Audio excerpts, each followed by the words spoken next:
Hi guys, today we're gonna be talking about how to prevent a puppy crying, howling and whining, and a little bit about separation anxiety.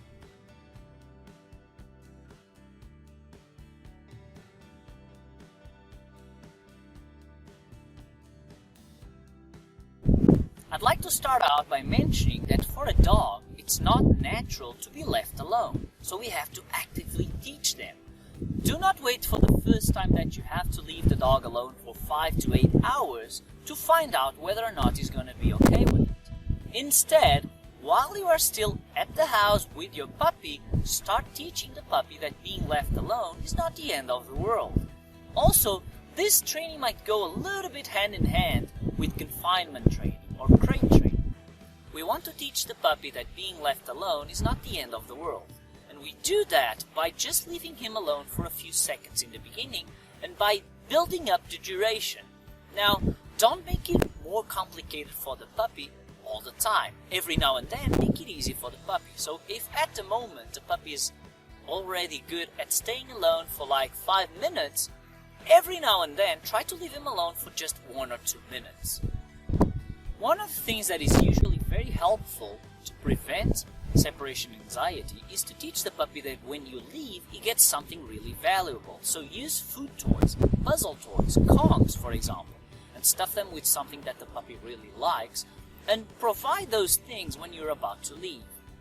The other thing that you should be paying a little bit of attention at is if you are coming back to the puppy when he is crying. My suggestion is that you wait a little bit until the puppy calms down and then you reach for the puppy. Now, this is a matter of personal preference, but I like to keep the puppy with the new family inside the bedroom for the first few nights or the first few weeks. That's going to make it easier for the puppy and the owner.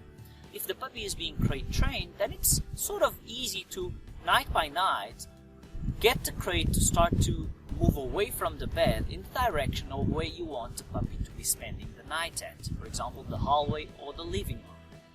Click thumbs up if you enjoyed this video, like me on Facebook, facebook.com/trainmeplease, and subscribe to my YouTube channel so that you get more animal training videos.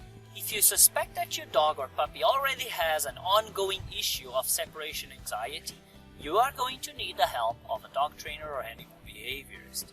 Now let's go talk to the veterinary doctor and see what the veterinarian perspective is on separation anxiety. Hi João, today we're going to talk a little bit about separation anxiety. The first question is, are there any drugs or medications that we can use to treat separation anxiety? Hi Jose. Yes, there are. There are some drugs that we use in this specific cases. The most widely used are clomipramine and amitriptyline. Okay, and would you recommend the use of these drugs, and in which cases would you recommend to use them? Well, we have to use these drugs only in specific cases.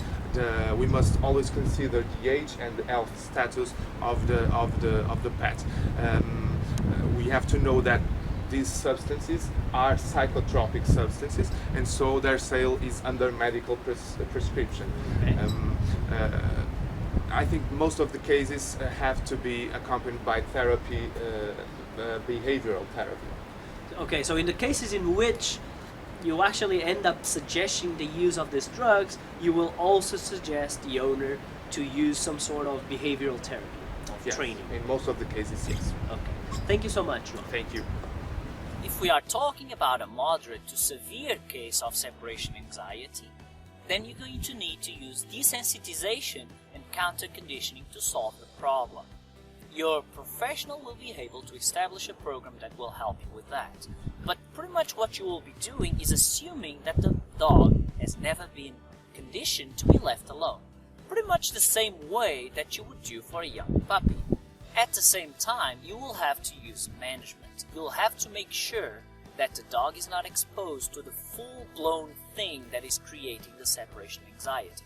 So in other words, you are not going to leave your dog alone for 8 hours a day while you are trying to solve the problem. So you might need the help of family members, friends, You might need to use doggy daycare, or you might have to take your dog with you to work so that you make sure that while you are solving the problem, your dog is not exposed to that traumatic event. For mild cases of separation anxiety, the simple approach of providing something the dog really wants when you're about to leave, like a food toy for example, should be pretty helpful. At the same time, I recommend that you make sure that your dog is getting a lot of activity. Physical exercise, going with you places, doing dog sports. Make sure that his food is not for free. Make it challenging and interesting. That's all I have for you today. Feel free to leave questions in the comment section below. Keep well, and I'll see you in the next video.